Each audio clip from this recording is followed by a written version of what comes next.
नमस्कार दोस्तों, स्वागत है आप सभी का हमारे इस नए चैनल पर जिसका नाम है रोचक घरेलू कहानियाँ। वीडियो शुरू करने से पहले आप सभी से एक रिक्वेस्ट है कि अगर आप चैनल पर नए हैं तो प्लीज चैनल को जरूर सब्सक्राइब कर लें। आज की कहानी है जोरू का गुलाम। कहानी जोरू का गुलाम। कानूनन जो लड़कियां मायके से अपना हिस्सा ले लेती हैं, उनका मायके से संबंध खत्म हो जाता है। भैया के कहने पर हमने उन्हें जोरू का गुलाम कहा था। आइए कहानी को शुरू करते हैं। भैया का फोन आया। दीपाली, पापा की तबीयत बहुत खराब है। डॉक्टर ने जवाब दे दिया है, तू जल्दी से आ जा।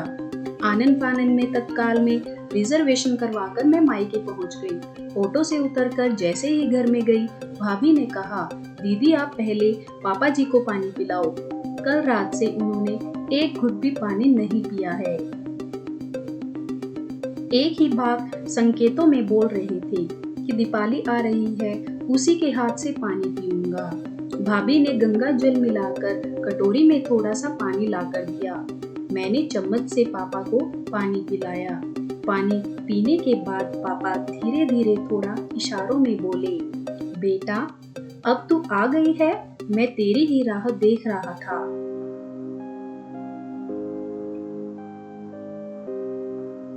अब मेरे प्राण निकल जाएंगे। मुझे अंदर ही अंदर रोना आ रहा था, लेकिन कैसे भी अपने आप पर काबू पाया। दूसरे दिन सुबह ही पापा हम सबको छोड़कर चले गए। 12 दिन तो लगातार रिश्तेदारों का आना जाना शुरू था। इतने लोगों के बीच रहकर भी मुझे बार बार एक ही बात खाए जा रही थी कि अब मम्मी का क्या होगा। पापा के बिना मम्मी कैसे रहेंगी, क्योंकि 24 घंटे दोनों साथ ही में रहते थे। क्या भाई भाभी मम्मी से अच्छे से बर्ताव करेंगे? सब ईश्वर भरोसे छोड़कर मन को तसल्ली दे देती थी कि सब अच्छा ही होगा। वैसे भी अपना समाज अभी उतना उदारवादी नहीं हुआ कि एक माँ बेटी के यहाँ आकर रहे। मम्मी खुद भी इस बात के लिए राजी नहीं होती। बेटा बहू चाहे जैसे भी रहेगी तो अपने खुद के ही घर में। वापसी के पहले दिन मम्मी ने भैया से कहा, पापा की संपत्ति में से उनकी निशानी के तौर पर दीपाली को कुछ दे दे। वैसे भी आजकल दीपाली की स्थिति कुछ अच्छी नहीं चल रही है।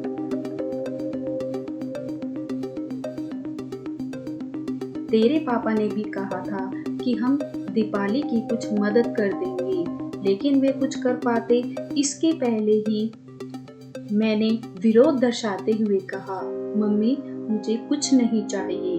पापा ने मुझे बहुत कुछ दिया है, मुझे पढ़ाया लिखाया, अच्छे घर में एवं बहुत धूमधाम से शादी की, और उससे भी बड़ी बात बहुत अच्छे संस्कार दिए। हाँ, दीपाली ठीक कह रही है। इसकी शादी में पापा ने दिल खोलकर पैसा खर्च किया था, और वैसे भी कानूनन जो लड़कियां मायके से अपना हिस्सा ले लेती हैं, उनका मायके से संबंध खत्म हो जाता है। मुझे एवं मम्मी को दोनों को ही भैया से ऐसी उम्मीद नहीं थी। मैंने मम्मी की ओर देखकर इशारों में कहा कि यह सब भाभी का ही सिखाया हुआ होगा। जोरू के गुलाम जो ठहरे, क्योंकि मेरे भैया तो पहले ऐसे न थे। वे तो मुझ पर जान लुटाते थे। इतने में ही भाभी जी जो इतनी देर से चुपचाप सब सुन रही थी, अचानक बोल उठी, आपकी बात 16 आने सही है जी। जो लड़कियां मायके की संपत्ति में से अपना हिस्सा लेती हैं, उनका मायके से संबंध खत्म हो जाता है। भाभी से ऐसा सुनकर मैं और मम्मी फिर से एक दूसरे को देखने लगे कि देखा ये सब इसी का सिखाया हुआ था। लेकिन इसके बाद भाभी ने जो कुछ बोला वो हमने सपने में भी नहीं सोचा था। भाभी बोली, आपने कहा कि दीदी की शादी में पापा ने बहुत कुछ पैसा लगाया था, तो क्या हमारी शादी में पैसा नहीं लगा था? क्या हमारी शादी में पापा ने किसी तरह की कोई कंजूसी की थी? नहीं ना। मम्मी जी ने एक बार मुझे बताया था कि जितना सोना उन्होंने दीदी को दिया था उतना ही सोना उन्होंने मुझे भी दिया था। रही बात अन्य सामानों की, तो अपनी गृहस्थी बसाने के लिए उन्होंने हमारे ऊपर दीदी से कुछ ज्यादा ही खर्चा किया है।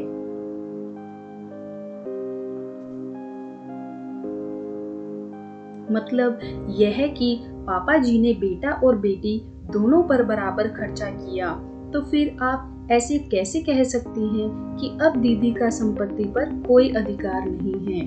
आज पापा जी इतनी ज्यादा जायदाद छोड़कर गए हैं और दीदी के हालात फिलहाल कमजोर हैं, तो ऐसे में हम उन्हें कुछ देना ही चाहिए। क्या आपको याद है कि आपने पापा जी की अंगूठियां और चैन आदि लॉकर में रखते वक्त क्या कहा था?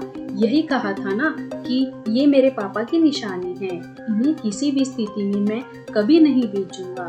हाँ, कहा था। तो फिर क्या आपने कभी सोचा कि आपके पास तो पापा जी की निशानी के रूप में उनके द्वारा बनाया हुआ इतना बड़ा मकान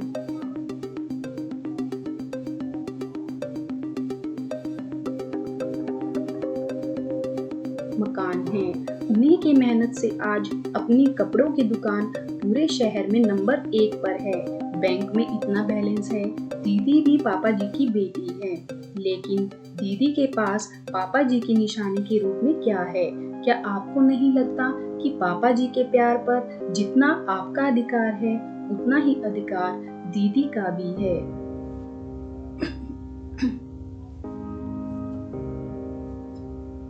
मैं और मम्मी दोनों भाभी को देखते ही रह गए।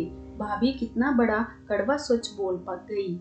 ये सब बातें जानता तो हर कोई है, लेकिन कोई भी भाई भाभी जानते समझते हुए भी इस बात की ओर से अपनी आंखें जानबूझकर बंद कर लेते हैं। हम ही क्यों, भैया को भी भाभी से ऐसी उम्मीद बिल्कुल नहीं थी। ये उनके चेहरे से साफ साफ दिखाई दे रहा था। भैया ने भाभी से कहा, शिल्पा, आज तुमने मेरी आंखें खोल दी। मैंने तो सामान्यतः समाज से जो कुछ भी सुनता आ रहा हूँ वो ही दोहरा दिया।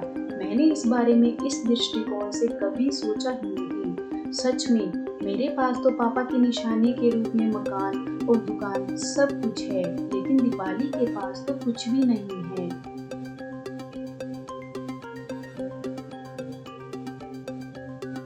इसीलिए मैं उसको पापा की अंगूठियां और चेन दे देता हूँ।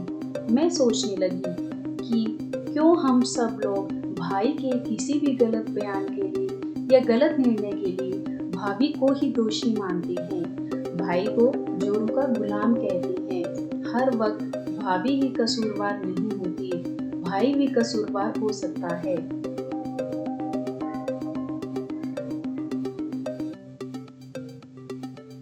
तो दोस्तों, आप सभी को ये वीडियो कैसी लगी मुझे नीचे कमेंट्स में ज़रूर बताएं। ऐसी ही इंटरेस्टिंग कहानियों के लिए प्लीज़ मेरे चैनल को ज़रूर सब्सक्राइब करें। इस वीडियो को लाइक करना ना भूलें।